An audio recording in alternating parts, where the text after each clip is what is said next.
ChadArmesTV. We are back with another interview for the interview series, man. And this is one that I've been excited to do, man. We've been in talks with it for a couple of months. It was just getting the timing together. And this is perfect of a time as it could ever have been. We got the legend Kool Daddy Fresh. Man, Cashville, what it do, man? What's up, Chad? Man, how you doing, man? Man, I'm blessed, man. Thank you for having me, bro. No, thank you, bro, for pulling up. I know that we're dropping this the week that your new album Refreshed is coming out, correct? Correct, right. So it comes out April 6th. April 6th, When yeah. this interview drops, we'll have the links, whether it be a pre-order or just a regular link for it. But we're gonna sit down with Fresh and we're gonna go over his story, man, and from jumping and just kind of let him tell his story to Nashville. This is a legend in the Nashville rap, in Southern rap period, but especially in the Nashville rap scene. This is one of the goats, in my opinion. So I'm glad to be sitting down with you, man. Yeah. So let's just start off with it, man. You born and raised here in Nashville? No, not at all. Okay. I'm born and raised in Louisville, Kentucky. Oh, okay, That's where cool. I'm Okay. from. Shout out to Louisville, man. Yeah. 502, man. I moved down to Nashville in 86, end of 86, right at the beginning of 87. And I ran into a cat named Jasper Howard, Coach Jazz, you know what I'm saying? Yeah. And he gave me my first show, I was rapping at East High, man, and ran into this dude, Rockbox. He was the #1 beatbox in Nashville. So it was like we went all the way back to the Crush Groove era. That's what what I'm saying. So it was like he was the #1 beatbox. So I was like, man, niggas was like telling the man, get dude a beat. It was a few cats that heard me rhyme. So he gave me the beat and I got the spitting. He was like, man, you like LL, man. He's saying long words and tongue twisters and everything then. So he was like, he would always tell me about the next rapper who was tough. He was like, man, dude, you need to go battle him. And I would go battle this cat and beat him. Then it'd be like another cat I had to battle. So it's just like I did a whole lot of battling when I first came to Nashville. You know what I'm saying? Before I battled the whole summer before school had even started. You know what I mean? So I had a little name just from doing that, just battling. And then the whole thing was the tip of the iceberg was that Sunday before school started back. Hadley Park. You know what I'm saying? It was like Mr. Magic, DJ Ice. They hit the Sundays on Hadley Park. Everybody, the whole city would be out while they spinning music. And he let me get on the mic. And I got the rapping in Chinese, Spanish, reverse, and I just blew the city away. And from there, I was stamped. Yeah. That's how I was going by the name MC Fresh then. How old were you when you was doing all this with the battling and stuff? Man, I probably was like 14, 15, Oh, wow, 16. okay. And you hadn't been here in Nashville long at all. It was from Louisville to here. Right. And you was basically having to just prove yourself to everybody here. I had to prove myself. Yeah. And then like my guy Slugger, they had a group Technique. And they had the first record deal with this label called Chillville Records. Okay. And so Slugger and them, they had a song I'm Possessed. So my group, New Style Posse, we took our demo to Slugger, and Slugger gave it to his CEO, and that was got our first record deal. So Slugger was behind me getting my first record deal in Nashville, my group, New Style Posse. He was the catalyst for us getting a record deal.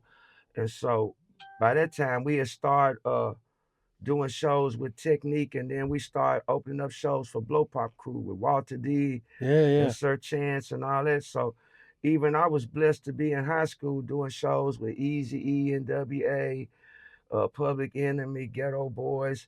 We would be on the road with these people, with these groups, Shy D, Mantronics, and everything. We would be on the road with them on the weekend. And then so at school, come back on Monday, I was already the man, you know what I'm saying?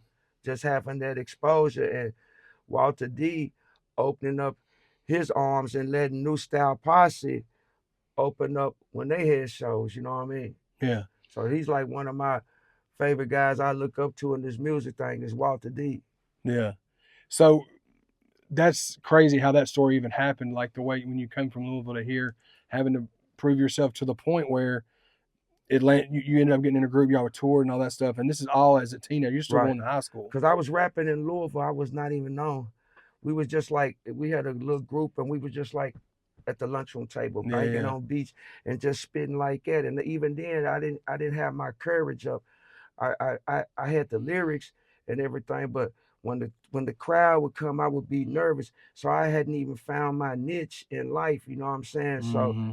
but when I came to Nashville, my grandmother had died, and it was like the worst time of my life. And my mom was like, "We finna move to Nashville," and I cried because I thought Nashville was gonna be country because Yeah. of the stories I had heard and Especially watched. that time frame, Right, I you had know. watched Yeah. Hee Haw and all that, Yep. so it was like I was trying to beg my auntie or uncle to let me stay in Louisville, but it turned out to be the break of my life, me Mm-hmm. coming to Nashville, because like I said, when I came to Nashville, I thought it was gonna be country, but the rap scene was just beginning and the skating ring and everything was Yep. popping, so it turned out to be the break of my career, me coming to Nashville and me rapping and Rockbox giving me a beat and me rapping, and that turned out to be Yep. that was my start of my career where I made a name in Nashville and Louisville heard about it. Like when It's All True, by the time It's All Yep. True and I made my first album, Louisville was like, man, that's Tim Moss. That's our nigga from the crib, man. Yeah. You feel me? Yeah. And that's so before we get into the All True album, I wanted to ask you, you was rapping at a very young age, you said. Like what got you into that? Like what was it that when you started realizing, man, this is something I really want to do? Was you just messing around as a kid? Man, it was I'll never forget, it was sixth grade in Louisville. My sister really is the brain of me rapping. Mm-hmm. Everything. My sister, shout out to my sister Lisa Walls. My sister really was the whole thing about it. We had to do a haiku in English class. We had to do like a Japanese poem. You know how the Oh yeah, haiku. yeah, So yeah, we had yeah. to compose this haiku in class. And so my sister, she was a brainiac. She helped me compose this haiku, and then from there, we started doing limericks. We started mimicking Ali, because I'm from Louisville, and Yeah, yeah. Ali, as a kid, we mimicked Ali with the limericks and everything, and then that just the rhyme. I just had a Mm-hmm. knack for it, and everybody just took to my rhymes, my limericks, and everything. That's cool, man. That's cool that that's how you started. And then fast forward now, you know, you've toured and stuff while still in school, having to prove yourself all the way up. The All True album, okay, we'll speak on that. 94. Speak about how that came about. Like now you're a solo artist. This is your Right, first solo right, venture, right? right. Speak about how that came about. Uh, it was crazy. I had a group project, but it hadn't came out. I was in a group called Organized Crime, right? Mm-hmm. And shout out to Rugged Rob, Steve L, Rodney, and we was messing with SMK and Jazzy Faye before Jazzy Faye blew up. We was in Slice T. We did the whole album. We had a whole album Mm-hmm. and everything. So, but he hadn't put it out yet. So, and I seen Pistol was my motivation. Oh yeah, Pistol shout out Pistol, Pistol man. did the Yeah, drop the rolling in my 6'4", and yeah. plus we had a I was a part of like a kind of member of Pistol group back then. We had a group Young Gangsters, and Pistol had a cassette tape, and he let me be on his cassette. He let me be a feature and everything. So all that we had connected roots and everything. Yeah. So well, it was so crazy. Like I said, we did the Organized Crime. I had the demo tape, and so I took it to Street Flavor when Pistol was on. This is early. This is 92, 3, 92, something yeah, like that. Yeah. right when Rolling in My Six Yep. Four was on the radio, I took it to Street Flavor, and K Rob was there, and Sonny was like he wasn't signing me. He didn't want to sign me. So Mm-hmm. K Rob followed me out the record company. He was like, man, he tripping. Man, if you ain't signed, there's no solo act. Don't sign no solo contract. I'm gonna come back and get you in a few months. Right. So I had did the Organized Crime. I still was waiting on it to come out, the group project. I knew it was fire, but I Yeah. wasn't the CEO, so I couldn't put it out. So all of a sudden, my cousin KNS, he had did the produced Pistol's first album, Hitting Like a Bullet. Mm-hmm. So he came and came. I was in Skyview shooting ball. He came up there and said, "Yo, Fresh man, they ready for you, man. Come on, man. Come on." I was like, man, I'm shooting ball. I'm sweaty. Yeah. I got to go in the house, take a Yeah. shower, Yeah. throw on a khaki suit. Yep. So he come pick me up in K Rob car, and we go to Tiger Bell by TSU. And I get there, it's like 20 rappers. Here we go again. Oh, you got to prove yourself all over. Again, all Yep. over again. Yep. So K Rob like, man, what's up, fresh man? You ready? So he was bragging on me, but then all the other ballers had rappers with them. So I had, here we go, spit a rap. The next thing you know, another rapper come in and try to rap against me. Oh, like you in a gauntlet or something. Yeah, so I tore him up. I went Yeah. all around. It was probably like, I know at least 14 rappers. I ate them all within 50 minutes time. Yeah. You know what I'm saying? And my dude was like, man, whatever you doing, you ain't doing no more.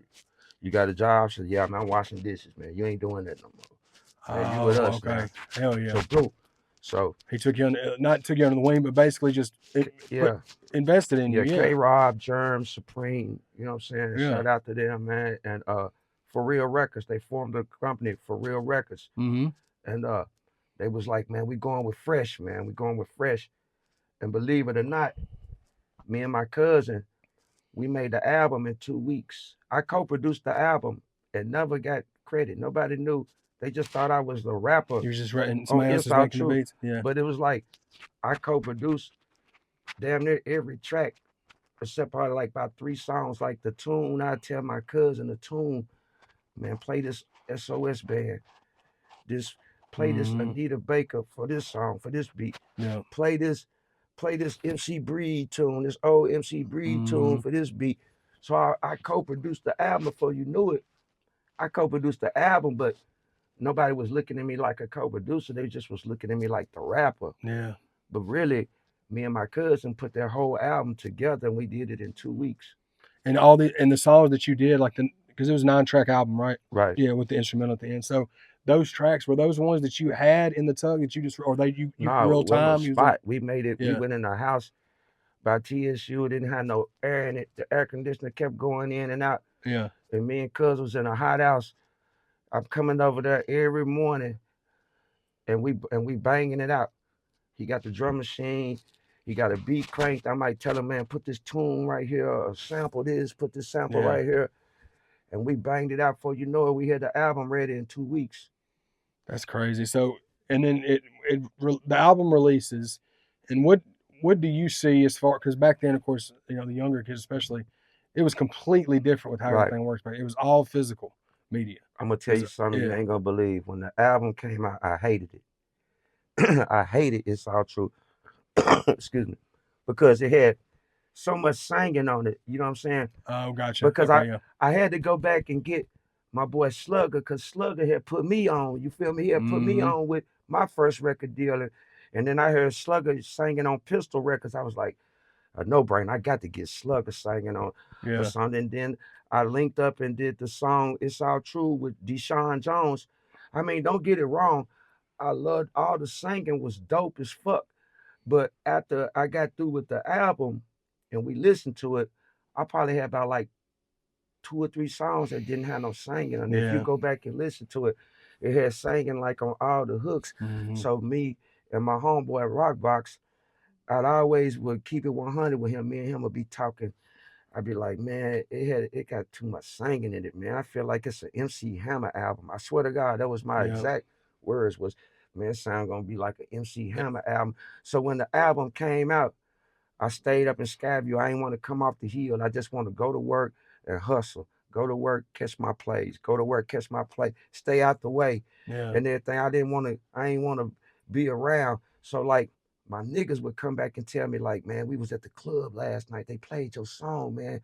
Motherfuckers started going crazy. And then my nigga be like, man, we was driving and they pulled by. We heard your song. And then I got to hearing it there where I got people started coming up, finding out where I live and got to coming up, riding, playing my music. It was like a parade and everything. So I started coming off the hill with my homeboys and we be riding and in the car, we be at a red light. And the car next to us would be playing my song. My homeboys would be like, this him right here. This him right here. Hitting the horn. This him right here. And they'd be like, no, it ain't. No, it ain't. Man, this him. This Kool Daddy Fresh right here. So after so much of this all over the city, they fuck with me. It was a blessing. You know what I'm saying? And there where it was, right there. Yeah. And then that's where things kind of took off. And it was all word of mouth. like Word the of way what mouth. you're saying. People heard this, and because that's how everything spread back then. There wasn't internet. Everything costs way more money than it does now for duplication or promotion or any of that stuff. Um, so once that album came out, how long was it? Was License to Chill the next one? It was the next one, the plotting. Well, it's actually there was two albums. I dropped two separate albums, In and '97, yeah. they Plotting. came out the same day. Oh, okay. Plotting was the dirty album, and License to Chill was a commercial album. Got you. So I never did really. I made history on that too. I was the Yep. first artist to drop two separate albums in Nashville on the same day. I dropped the street album with the Plotting, then I hit the License to Chill Yep. with all the Tennessee thing and all that was on Yep. there. So yeah, shout out to Lee, Dixie Dog, and Sea Wiz and everything. So that was my second album. Well, you might well say second and third Yeah. at the same time. What gave you the idea to want to do that? Like do the two albums the same day type stuff? What just you was just recording a bunch of different songs and they were kind of Really, it was Lee. It was Lee because we had the dirty songs, and then before you knew it, I had recorded so much music for the Plotting album, and before you knew it, we had two albums. We had a yeah. lot of clean songs, and we had a lot of street songs, a lot of street Mm-hmm. records. So Lee was like, you know what we ought to do?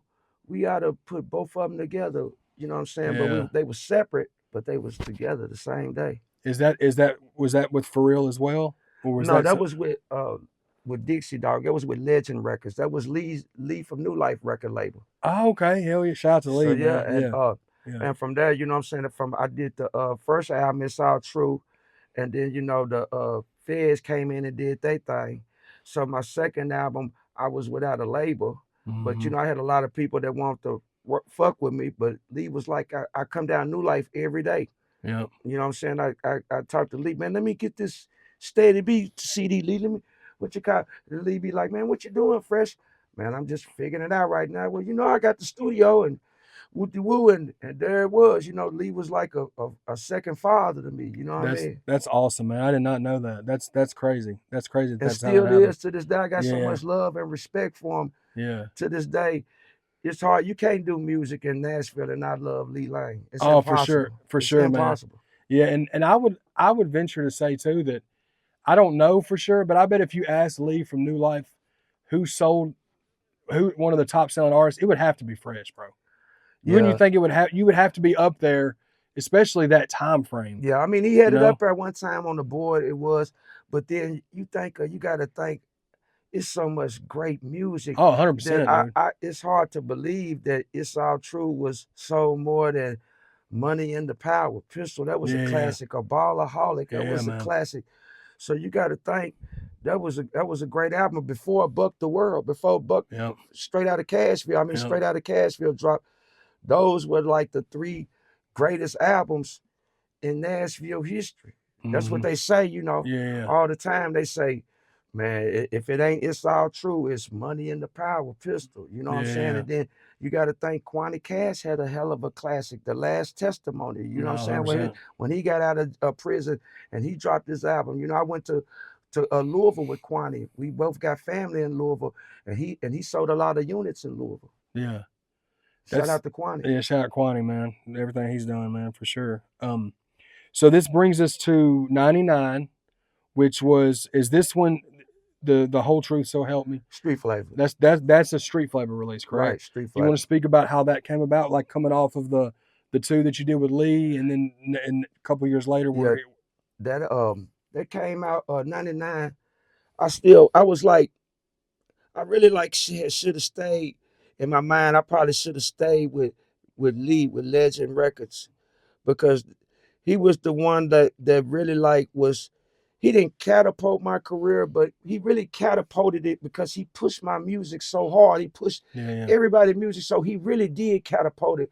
But he was like the second record label that I was with. Yeah. And I could say that you can't have many record labels that your CEO really care about you and everything, care about you as a person, as an artist. Mm-hmm. It was more than me just making money for him. You know what I'm saying? It was right. a lot of times I go to jail and he be right there to bomb me out for the ink dry. You know what I'm saying? A lot of knucklehead things I was doing, or what you call, when it's time, I let my child support build up, and he'll come in and write me a check and take care of everything. And and at that time, so I was listening to a lot of people instead of listening to God in my heart and everything. Right. So I end up 99, I signed with Street Flavor, and I did that one album with Street. I was doing a lot of label searching, label surfing then. You know what I mean? I was like, I didn't have patience. Like, if if I felt like things wasn't going a certain way, oh, I'm out. I'm ready to go to another label. I kept on. Yeah. I wasn't stable. I didn't have trust in the label. I didn't have trust in the CEO, whatever the type of whatever the situation was. But really, it was me. You know what I'm Right. saying? Because Yeah. sometimes an artist can be his worst fan. You know what I'm saying? You Yeah. can, what you call, listen to secondhand smoke and kill you. You know what I'm saying? Yep. Sometimes people, they feed at you through your ego, Yep. and 100%. cause you to lose uh value of yourself. Yeah. Yeah. So I think that was my fault. But I did a fantastic album over there, Oh yeah, for and sure. I can't really say that I had much success with that album, Yeah. because everybody just packed up and disappeared. You know what I mean? Right. And with that album, so, and then after that, I joined Rock Solid. I end up going to Rock Solid Records, Gary Payton's label, and my Oh homeboy, yeah. the Big G, I the remember when. General. Yep. I was on Rock Solid, and man, my album was just about to come out, and then whoop, the feds come and get the album. My CEO end up taking a bad road to the prison, and they had all my CDs was packaged in his garage. They was boxed up, all of them. Which album was it? It was called It's All True, 2000. Still All True. It never Oh, came out. okay. It was Okay. called Still All True. I had Quanti Cash on the album. I Dang. had Pistol on the album. I had C Note with the Botany Boys. Man, Yeah. the album was so fucking fire, and nobody ever heard it in Nashville. Nobody ever heard this album. That's crazy. So that's different from the It's All True 2000 Not album. yet. No, it's totally Yeah, different. that's crazy. Totally different. I had a cartoon character album cover, like Snoop Dogg, that Doggy Style. Yep. I had a cartoon character. It was so fucking dope. This album, Chris Kane. Man, it was crazy, man. And then right, you was rounding third. You already had all the units And packaged matter up. of fact, I even had a deal with Sony Records. I had a deal. I had went to Me and General G. We went to New York, and I had a meeting with Kevin Lyles at Def Jam. Shout out to my homeboy Free. And Free Smith, he had got me a meeting with Def Jam that lasted every bit of 13 seconds. He went through my whole album in 13 seconds, Kevin Lau.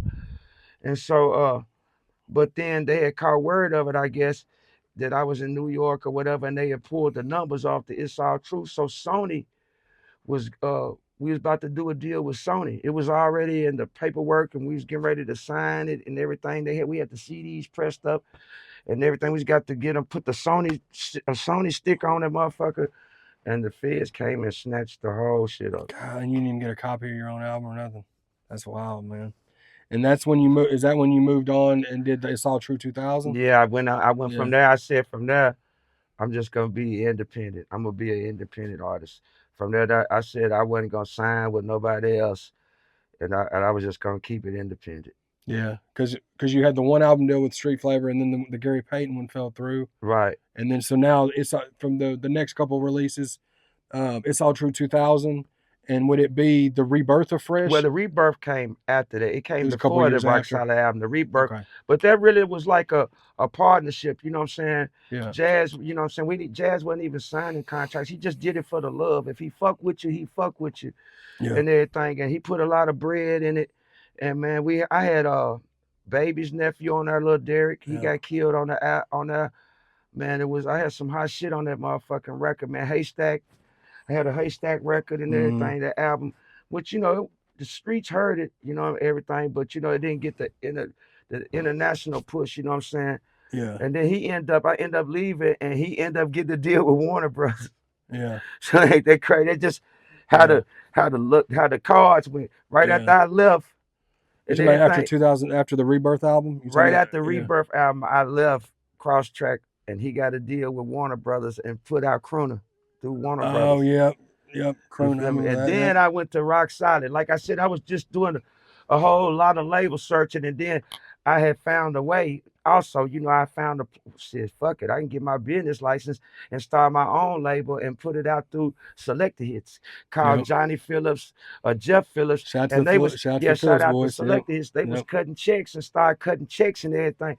So shit, I was like, shit, Yep. fuck being an artist. I'm both. Yeah, for sure. You feel me? So after you did the Rebirth of Fresh album in 2002, is that when you took? Is that when there was the break between the next project? Was that when you was doing more of the, like you were just saying? Yeah, I just was doing like a lot of freelance. I had a It's All True album that I released independent through Drop Top Records. That was my label, me and my homeboys label. Mm-hmm. And we did that through Selected Hits and everything. And we moved some of the units, made some cool bread with that and everything, you know what I'm saying? Yeah. And like I said, after that I just chose to be I learned the value and I had learned the ropes and I've learned like I could be my own CEO, you know what I mean? Yeah.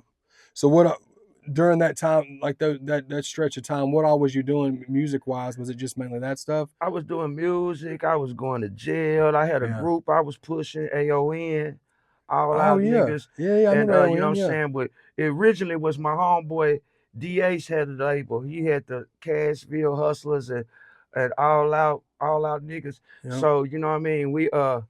They end up start fucking with me and we just started rocking. So I was in the AON, still got the tat on my arm to this day, you know what I'm saying? Yeah. AON, shout out to Dollar Cash and Yeah. Stu and Bud, everybody, you know what I'm Yeah. saying?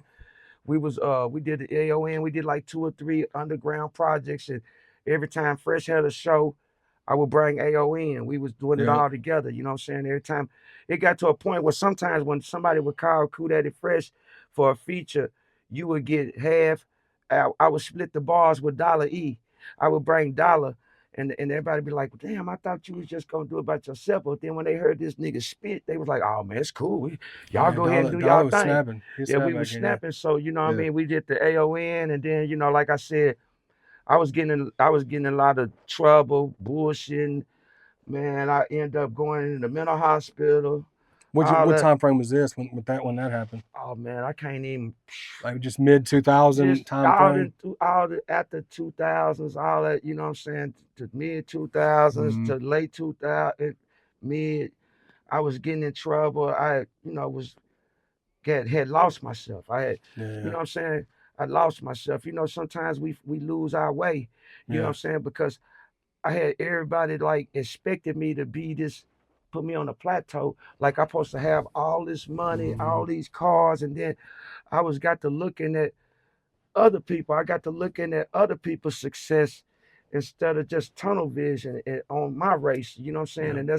And if you look at horses on a race, they never look to the side or they Yeah. never look back to the back. They just look ahead. Yeah. And I wasn't looking ahead. I kept on. This was my problem. Mm-hmm.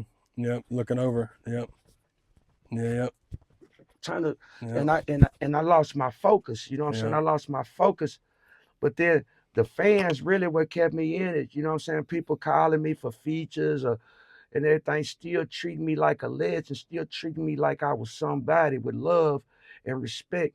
So the fans would never let me leave. Even now, you see, I got gray hairs and Mm-hmm. everything, but I got such a love. People still want fresh verses, still fresh Yeah. shows and everything. So I'm still blessed to be in it. And I know I got to get my old ass up out the game. You know what I'm saying?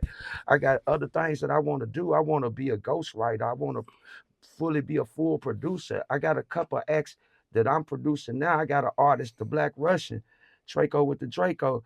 I Mm-hmm. got and I love going in the studio with other artists making their songs. So I get more excitement Yeah. out of doing that over the Out of years helping out. Yeah. Yeah. until Yeah. refresh. Right. Until I drop refresh. And like I said, I got the crying in the studio. Before I knew it, the music took over me. You know what I'm Mm-hmm. saying? And my engineer, he'd pause or whatever, you know what I'm saying? And before I knew it, I'd be in the booth crying or Yeah. laughing like It's at your it. therapy, dog. That Yeah, was your therapy. and it was all the stuff that I needed to say. I've been holding all this stuff in, and it was everything that I needed to get out of me. You know You, what I mean? Because even when yeah, I was in the mental hospital, I never did really participate too much. You know what I'm saying? I just take my depression medicine, just sit there or whatever. You know what I'm saying? A lot of people don't even know that. You know what I'm saying? Don't even know yeah, my story. I had a lot of a real painful life and everything, but my story ain't no better than nobody else's. But it's all about how you handle it. You know what I'm saying? yeah, Some people handle adversity better than others. You know what I'm yeah. saying? So it's just when you got constant pain, you Do you lose this think? person, lose this person, lose this person, lose this person, lose. I lost a lot of people and everything that I was close to. So I started feeling alone and Mhm. everything. You know what I mean? Do you think what caused the mental break was just years of like bad things like that happening, and you just not processing them or dealing with them, and it just kept building up? You think? Really, yeah, me and that and me not seeing myself where I felt like I should have been in Yeah. life. Trying to But compare to everybody else, like you were right, saying. Yeah. right. And what you call I'm watching everybody else blessings. I'm wrong with that. I wasn't having faith in God. I would blessings are tailor made. I can't look at your good fortune and expect I'm supposed to have that same thing. I didn't have Yeah. patience. You know what I'm saying? I blessings is different. I had to wait on God and and go through my tests and trials Hmm. and everything to really fully understand what was my destiny and Yep. what was his purpose for me and everything. And it was really like I felt like God kept me around to be a testimony to show people like of his grace and kindness and mercy. Hmm. And if you can look at a person like me that went through all these ups and downs and everything, and to even the day when I had my grandson, that really changed my life. My Yeah. grandson, he's really like the fuel to this fire that you people see and everything. Everybody like, man, you done really got serious. But my grandson is really the fuel to everything. He's really the inspiration, Yeah. He my like he motivation. saved you He basically. saved my Yeah. life, man. Yeah. He 5 years old. He saved my life, man. Yeah. And what you call it's like, I need him. Hmm. You know what I'm saying? People like be like, well, you can't get in trouble, Fresh. Your grandson needs you. No, I need him. Hmm. Yeah. I need that guy, man. Yeah. Without him, I'm nothing. I need him. Yeah. That's real, man. That's real. That's real. And I'm glad that I hate that all that stuff happened to you, but it's part of your story. But the fact that it you was able to figure it out before it was too late. You know what I mean? And whatever the blessing was that you was wondering about, your grandson was the probably the best one you could have He was the got. blessing. Yeah, yeah, He was my platinum plaque yeah, for sure. that I didn't get through the music. He was everything that I ever needed. He wasn't Hmm. whether I can't say I ever woke up and said I want a grandson back in '94. I didn't say that was uh, what I wanted. I wanted a gold record or a platinum Right. record, but he turned out to be my gold record, my Yeah, platinum yeah, record, yeah. because I could say that fuck the music, even though everybody look up to me and it's all true and they say I'm a legend and I got put in the National African Museum. I just got put in the Oh, museum that's awesome, man. a month ago, Hmm. and that's a huge honor. None of this stuff. I got to smoke a blunt with Biggie Smalls. I done got to shoot basketball with the DOC. I done sat next to Master P. I Hmm. done did so many things, but none of that compares to my grandson. Yeah. None of that compares to the day my daughter had him and Hmm. brought him. That's the greatest joy I ever received. Yeah. Yeah. And it's dope too, man. Like that you and him have such a close relationship. Because off camera we was talking about when you leave here, you got to pick him up from school. You know what I'm Right. saying? So it's like it's dope that you and him have that relationship, and the fact that like you say, you need him as much or more than he needs you, type thing. That's it. That's way more of a blessing, like you said, than a plaque He or kept me alive, yeah, Chad, man. yeah. Man, 5 years ago, I can't even say where I would have been. I still was in the streets. I still was Hmm. walking around with the skates in my pocket with the effing in, all that. I still watching out for police 5 years ago, still taking trips to Detroit, Yeah. putting my life on the line, doing all kind of things that I shouldn't have been doing.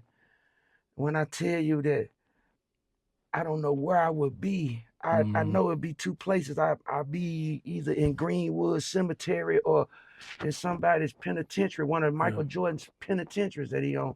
You know what I mean? Yeah. If it wasn't for my grandson, I wouldn't even I wouldn't be here. He the battery, he my arteries, he everything. Yeah. I wouldn't be alive without him.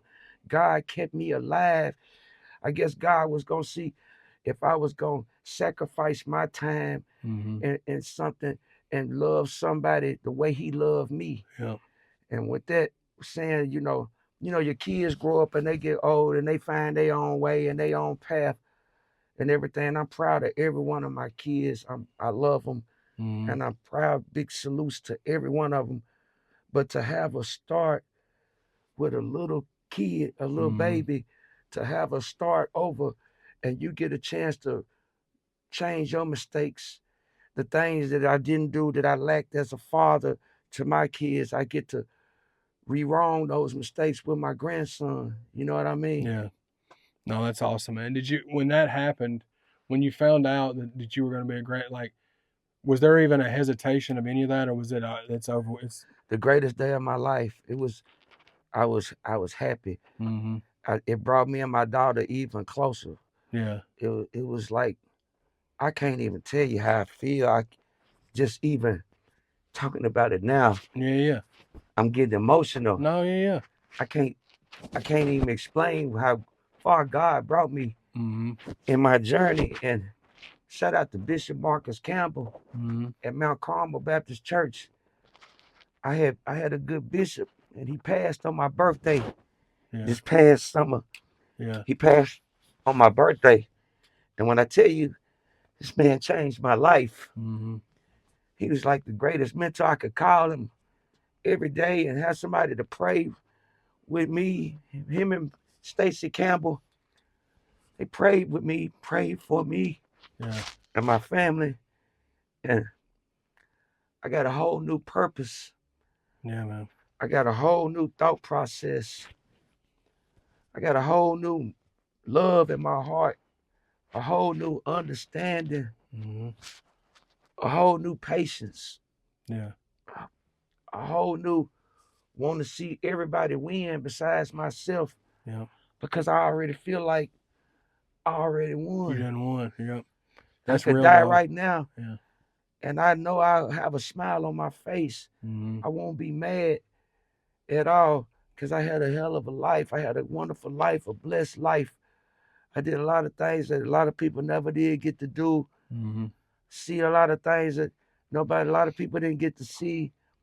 And whether I had a gold album, a platinum or not, the love that I received from music and the places that music took me and the things that music has did for me and my family, I'm thankful to God. I'm thankful.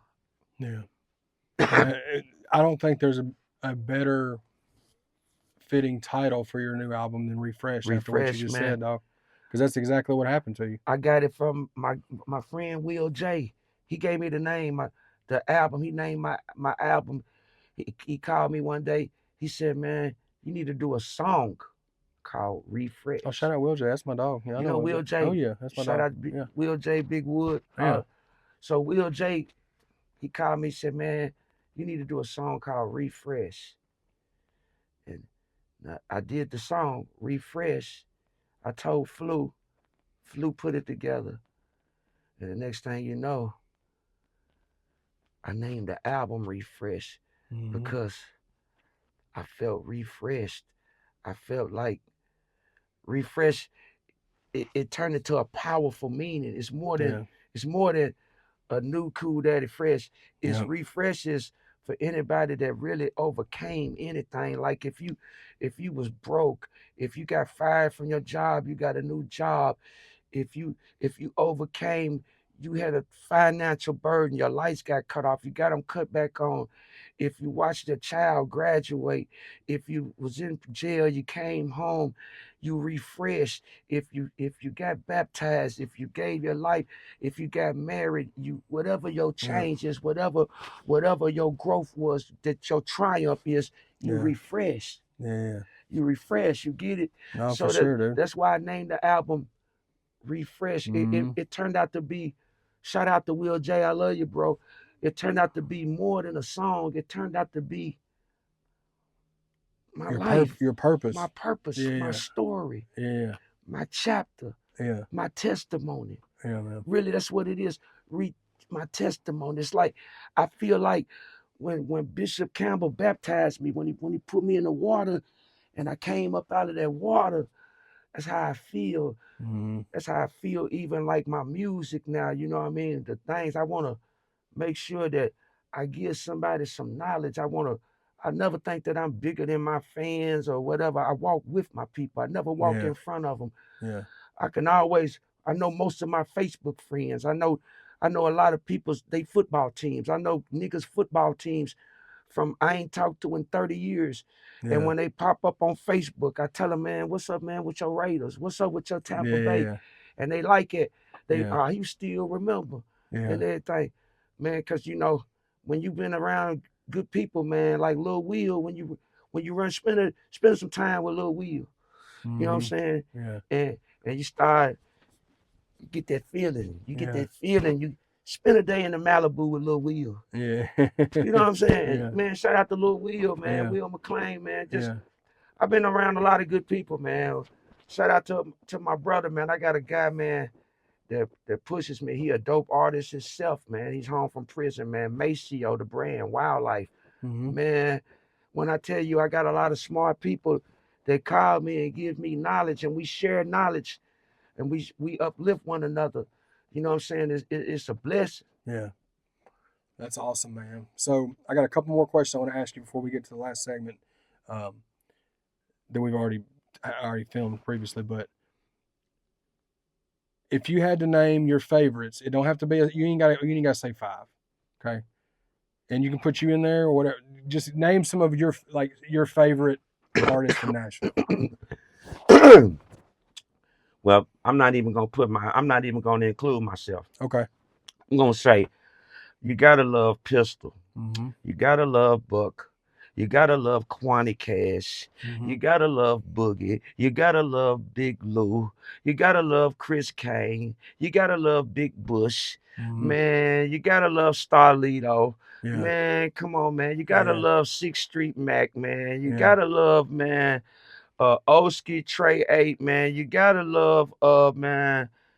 Bread Zone Entertainment, man. They doing their thing. You gotta love Struggle to Strive Entertainment. Cashville Young Young T, T. man. Yep.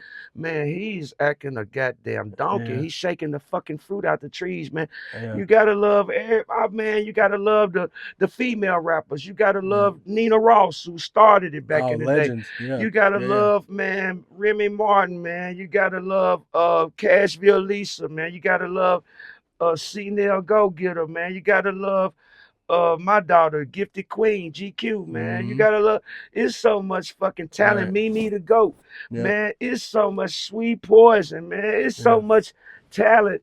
You gotta love everybody, man. We gotta give everybody flowers, man. Cause guess what? Before you know it, we gotta own a rose company. Yeah. We own a motherfucking rose company. We got Yeah. a whole greenhouse, just everybody giving flower. We gotta celebrate this shit, man. I'm listening to everything, man. I'm listening to Jose the Great. I'm listening Shout to out Icy, Jose. 32 Yeah. Icy.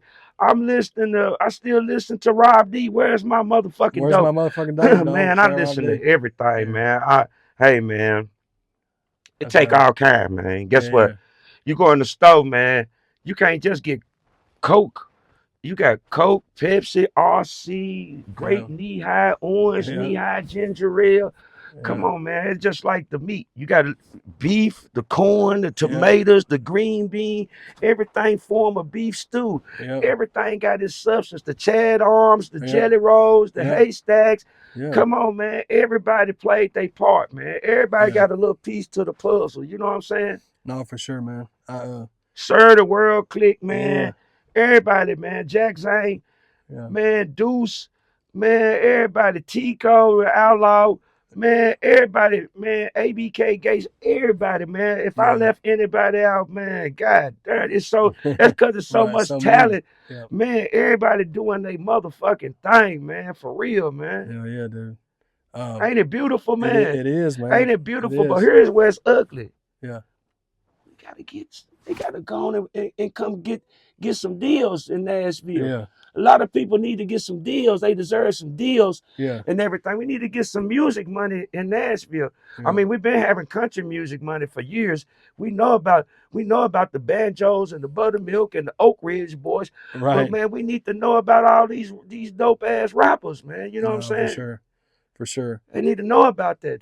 We got too much talent, man. Yeah. They need to know about the little Stains and the SB Canes Trapper and Mandel. Trapper Yeah. Mandel. Oh man, Trapper That's my Mandel. dog, man. Man, guess what? Yeah. Man, to me, man, even though Pistol from out west, I represented West Nashville music.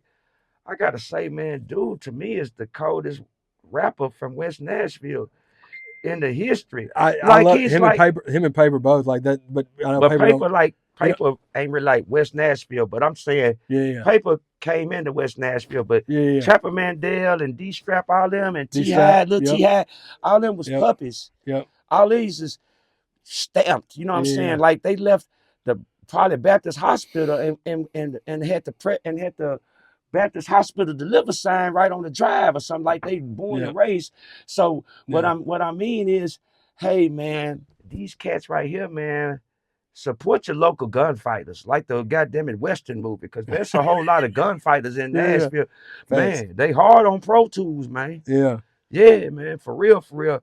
So man, I'm listening to everybody, man. That's dope, man. I'm listening to the old heads. I'm listening to the young. I'm listening to Fast Money. I'm listening to Jay Dollar on the track, man. Yeah. Southern Supremacy. I'm listening to everything, man. Yeah. Last thing I want to ask you, before we get into the segment with Fast Money that we've already done. This is the one I ask everybody. Who is, and we may just break this into two. Who is Tim Moss? Ooh, that's a good question. Yeah. Tim Moss is Tim Moss. Tim Moss is Tim Moss is the poor man's representative. Tim Moss is a can of Glory Greens. Tim Moss is when a kid getting bullied. Tim Moss is the guy say, "Hold on, man, that ain't right, man." Yeah. Tim Moss is a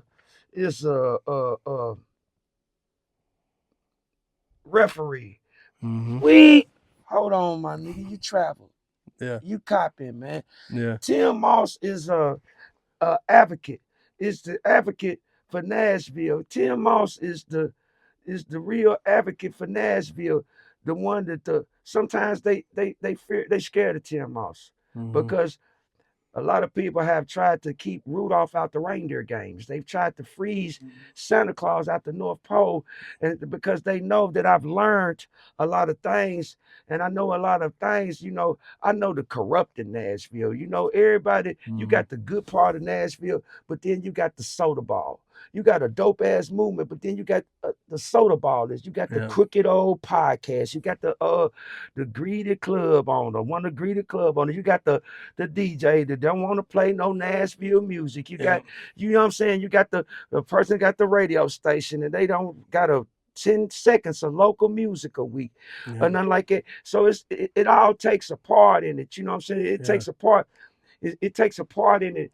You got all this right here, but then you got the people that don't want to see the city progress. They rather bring in the money from out of town. Yeah. They rather see Bootsy sell out a show. They rather make sure everybody come see Bootsy than come see their local artists. Where if you went to Texas, you're going to see their local artists. If you go to Memphis, they're going to celebrate their local artists. So that's the problem with Nashville. We got 50% love, and then we got the 50%, some people that's in position. We got a lot of people that's in position that abuse their power. And that causes the trickle down and everything. Whereas if we got to start doing what Memphis and Atlanta do, I try to get all the rappers to get together and boycott because we got so much talent, gospel music. We got talented reggae artists, talented R&B singers. It's bigger than rap music, and nobody's getting played. Nobody's got a voice. We ain't got a billboard that says, Shannon Sanders, congratulations, Shannon Sanders, for writing a Grammy, for Grammy Award writing. We Yeah. don't celebrate our artists. We don't. It's gets swept up under the rug. Why the city don't know Kool Daddy Fresh got is in a museum? Yeah. Made Black history from our own Black people. Yeah. You know, you got people that'll skip past it, but Mhm. then if it's MC Hammer birthday, they'll share it on Facebook. Nashville fucked up, man. Yeah. Sometimes Nashville can't spell Bob backwards. Yeah. Oh, that's classic, bro. Well, shout out to you, Fresh. This has been awesome. We'll end the interview off with a segment of you and Fast Money speaking about the refreshed album. But we're definitely going to work again in the future. We'll have to get you. We'll have to link back up with you here in a few months after the album and kind of follow up. You know what I'm saying? Man, I appreciate you, Chad, man. I Thank you, man, appreciate you. for letting me be a part of your podcast. Yeah, I've been man. hearing great things about it. Your views is up. You're Yeah. doing huge views. Yeah. So guess what? We know who got the #1 podcast in Cashville. So guess what? We know who got a podcast and we know who got a Viewmaster, one of them old Scooby-Doo Well, Viewmasters. shout out to you, bro. I appreciate you, man. It's all true. Refresh. Yeah. All right, Fresh. So, do you want to talk about what you and Fast Money the Connect has got going on? I know we've had him on the podcast. Salute to you for showing up, dog. We appreciate all the support. Sure. Coming through. But y'all can just kind of speak on that. You want? Man, right now, man, we about to drop the comeback of Kool Daddy Fresh, man. Probably like the greatest album since It's All True. I tend to think it's greater. I think it's gonna be a super classic. I think it's probably like my greatest album because it's more like I really wouldn't even call it an album. I call it my testimony. It's really like the most the most personal Fresh that I've ever revealed on wax. I went deep in myself, and times I was crying in the booth, and times I was laughing. So this really like is my most personal album. Mm. How did that come about with y'all two? How did y'all link up? Y'all have known each other for a while, I'm assuming. Well, yeah, I met Flu when I did my Rebirth the Fresh album. You know what I'm saying? He was rocking with his crew, the look and everything. You know what I'm saying? And I had a Jazz. Shout out to Jazz. He plugged me Jazz. with Flu, and I heard Flu rap, and I was like a fishing pole. I was hooked. You know what I'm saying? We got on the album. He got on my album. We did the click clack, the PO, and everything. Yeah. And we really like been cool ever since. You know what I'm saying? And I've been a fan of his music. You know what I'm saying? He been releasing a lot of projects, and he probably like my second favorite Cashville rapper. You know what I'm saying? I got all his CDs and the car. I listen to him every day. You know what I mean? So it was just he reached back out to me. He was doing a project, and he was like, "Man, come on, hop on this record." Which what that turned out to be Life. Yeah, Life's a bitch. bitch. Yeah. And we did the record, and then he was Yeah. like, "Man, let's shoot a video for it." We shot the video for it, and we already had a great chemistry. And he was like, Natural. "Shit, we ought to do a project, man, do a project." And there it was, man. He started being the A&R manager and everything for the Refresh project, and he started banging out beats, and I had songs already, and we just locked it in. Sure. Oh yeah.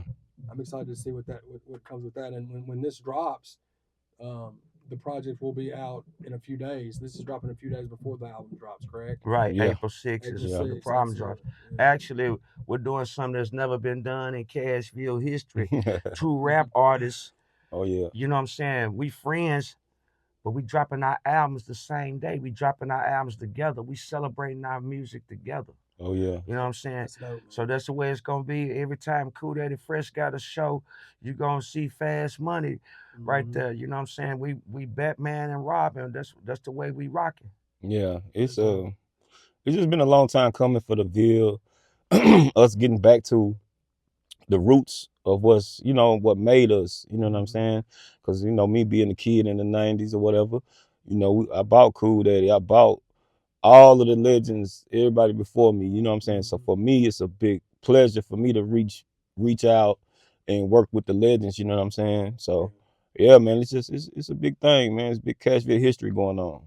Yeah, So it's dope too because, like you said, that shows the unity, especially y'all being homies for 20 plus years. Because yeah, that album that you was that 2002, the Rebirth. Yeah, of Fresh, yeah, y'all got a 20 plus year friendship and music, connection too.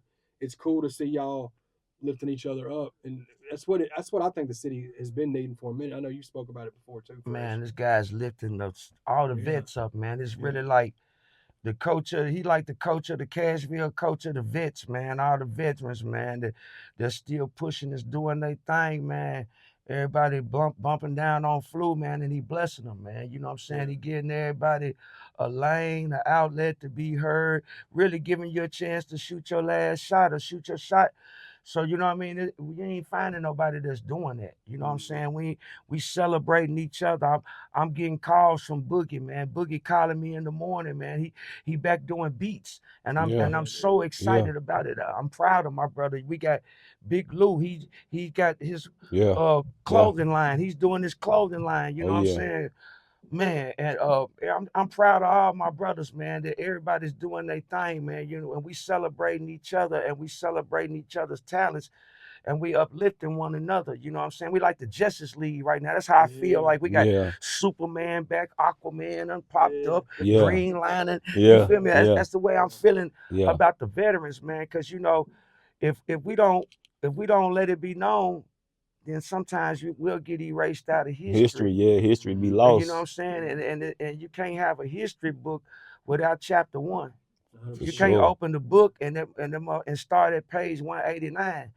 So you know what I mean? And so we just letting it be known. We showing love, unity, you know what I'm saying? We passing the blessing, we passing the torch, we doing all that. But we celebrating each other, you know what I'm saying? Yeah. That's beautiful to see, man, because like we were talking about before he got here, like you said, not to be like y'all legends being forgotten about, because y'all were doing so much stuff before there was an internet, bro. And a lot of those projects that are classic projects that younger people don't have a way to hear them. Because they may not be on streaming platforms. And we spoke about that when you was on the podcast too, I think. About that's what's great about y'all doing what you're doing, kind of letting people, reminding people of the stamp that y'all have made on Nashville specifically, but just in rap in general, you know? Yeah. Right. A lot of people try to write off their legends or write off the history. You know what I mean? Just like the stuff on TikTok where they was like, you know, we done with the 80s and 90s basketball, and Michael Jordan didn't have a left hand, and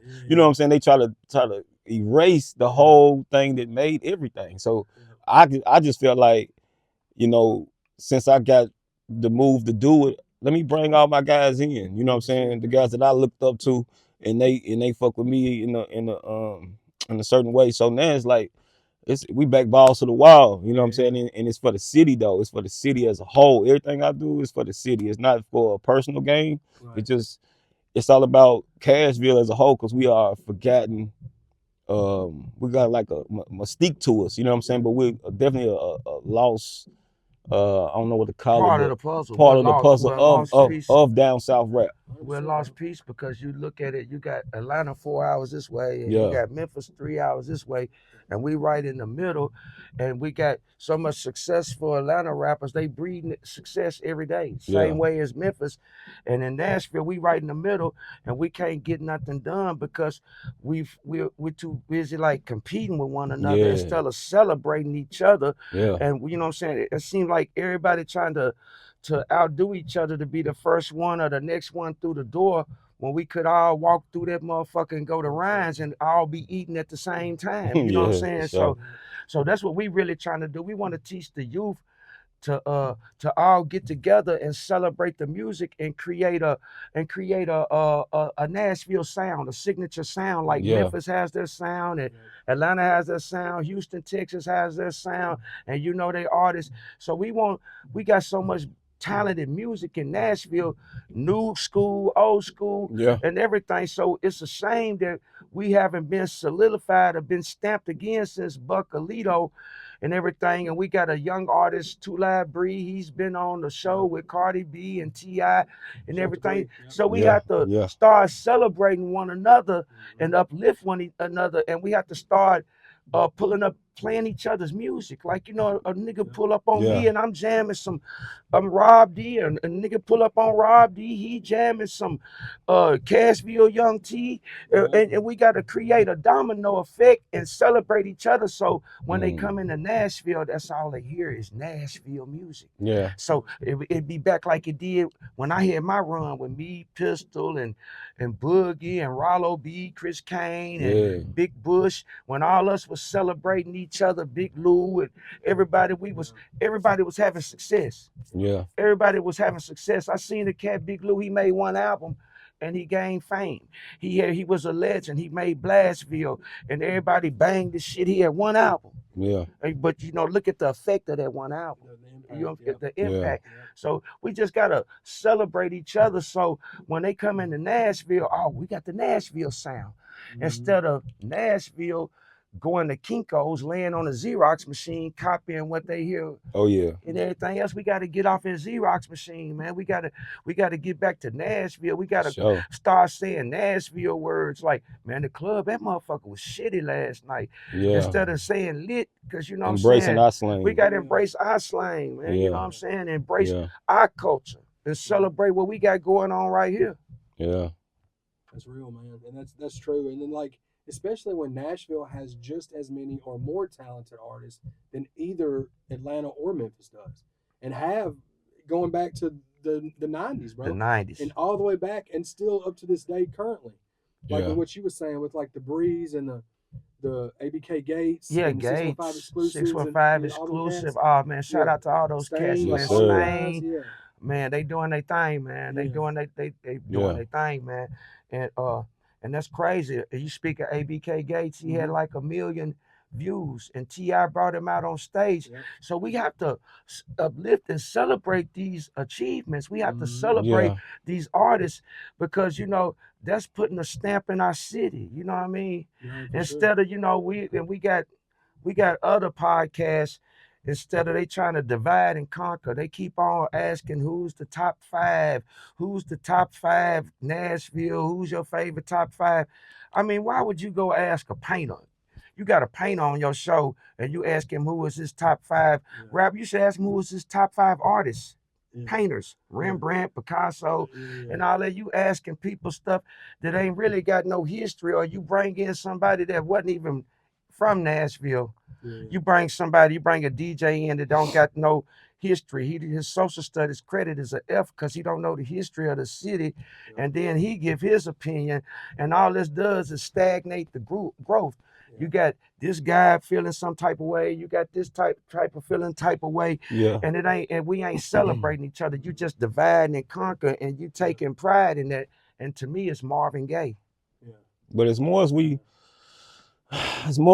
push the city, we have to get the city more in tune as far as DJs, you know, radio. We need to hear more of Cashville music in the clubs. We have to build our industry up here even more, and it's happening because we have more podcasts, we have more platforms here and there, you know what I'm saying? But it's just like we have to embrace what we have and push that up, because it's really like, because if I go to the club now, I don't hear no Nashville music, none, you know what I'm saying? But we got so much dope music.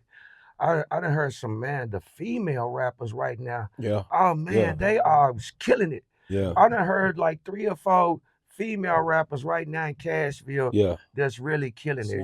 Remy Martin, Blaze, Cashville, Lisa, Sweet Poison. Gaza.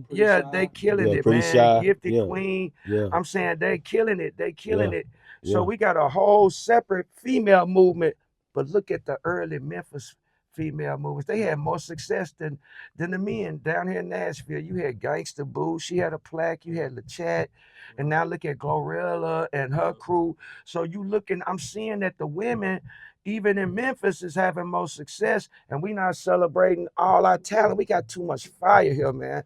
I'm seeing super movements, man. I'm seeing that people that I know should be blowing up, that deserve a deal. I'm seeing, oh man, they working their ass off, man. For real, I'm talking about for real. They really working their ass off, and they really deserve a deal. 100%. I'm excited to see what y'all got dropping on the 6th, man. Like, Oh yeah. from both of y'all, and I think it's dope the way y'all are going about doing it, and hopefully y'all being able to speak about this, will get eyes and ears on it that may not have seen it or heard it, and it'll do nothing but help y'all do what y'all are trying to do. Oh yeah. Which is bring the city together, and any way that I can help, I'd love to, because I'm a fan first, bro. I was buying CDs at Platinum Bound in 2003. Oh yeah. When I didn't even know how to rap right. I didn't Right. I didn't know how to write bars, but I knew I loved rap music from Nashville, and I live in Springfield. Okay. They didn't have it there. I had to drive to Platinum Bound or Right. to Oh yeah. Lee at New Life Yes Right. sir. Yeah. Yes sir. to see Shout all out y'all Lee. there. Yeah. Big Lee. Yeah. So I, as a fan first, that I'm glad to hear that y'all are, and any way we can help, man, we'll definitely do that for sure. Yeah, man. That's Cause love. Cashville Love. powerful from back to the days like even I want Walter D and all those Yeah. guys, Mm-hmm. Sir Chance, White Knight, the Yeah. guys that came before me and everything that opened up the doors for me. The Troy Knight, the Troy Stalker, DJ Ice, Mr. Magic, Milton, Yeah. and everything. They had the Hadley Park on a Sunday, Mm-hmm. and they Crazy. let me get on the mic, Yeah. and that's what opened the doors for me. You know what I'm saying? So I just love hip hop, man. I'm still around. And when I shouldn't be, you know what I'm saying? I got people like, man, you need to leave it alone. But then I got guys like Spice One and Young Bleed from No Limit, them my guys. So, I'm just been over here in the old head, like, what I mean, over here with the old fishermen and everything. I'm not competing with the young Cashville. I'm celebrating them. I'm fans of them. I'm watching Yeah. their music and everything. I'm hitting the like button. I'm hitting the heart button and everything. And I wish them all success. And I want them to celebrate the old heads. I want them to celebrate the Pistols, the Boogies, the Bucks and everybody, the Starlitos, because these guys, they put it down. This guy right here, the Fluid Outrage, we've been making music, man, since NES was a 60-watt light bulb, man. We've been doing this shit, man, for a long Still time. still And a lot of still work doing to do. a lot of work to do. Always. So you got to understand at the end of the day, I say this on every interview, 5 fingers separated is nothing. It's just 5 fingers, but 5 fingers joined together is a fist. Yeah. And with a fist is made, you can form an impact. You can knock a door down and everybody can be heard. It's best to hear everybody than one. Yeah. That's a gem right there, Fresh. That's real though, man. You speak. Well, I'm glad to see that, man. I'm looking forward to it, and we'll put the link because y'all will have links by then. Yeah. When this drops for everybody to go grab it. We'll Yeah. make sure it's in the live chat. We'll make sure it's in the description, and we'll get y'all a bunch of content rolling out to go alongside of the album to help get more ears and eyes on it for you for sure. Right, man. Sure. Shout out to all the kids, man. The kids coming up, man. Yeah. Mind your parents, man. Love God. Keep everything, man. And let's celebrate each other, man. Everybody, Yeah. man. Let's support everybody's business, man. Everybody Yeah. got something going. Everybody, man. Let's support It's a this brand. magazine. Support this guy over here. Yeah. Man, shout out to Off the Chain Media, man. Magazine, Mac Allen. Shout out to everybody that's doing their thing, man. I'm so Yeah. proud of y'all. And I'm so blessed to be a part of this with y'all. Yeah. More Cashville shit on the way, man. Refreshed on the way.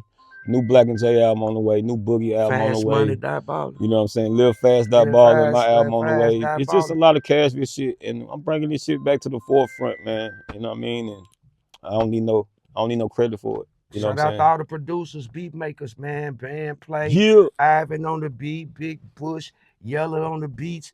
Man, shout out to everybody, man, that's doing their thing, man. ChadArmes, you feel Chad what I'm Arms, man. saying? Shout out to Chad Authentic Arms, the number TV, one you know what I'm podcast, saying? man. All of that. Shout out to Big Chad, man. Make sure y'all get that Chad new album. Chad got Yeah. about 2 or 3 hot bangers, man. Oh yeah. Hell Yeah, Yeah. so man, just be like a library book, man, and start checking out everybody's shit, man. Yeah, Hell yeah, for man. sure. I appreciate y'all. Y'all be sure to subscribe to them and go get that new project from both of them. Yes, sir. Refresh. Oh, yeah. Refresh. Best moment you need, man. Better Yes, know it. sir.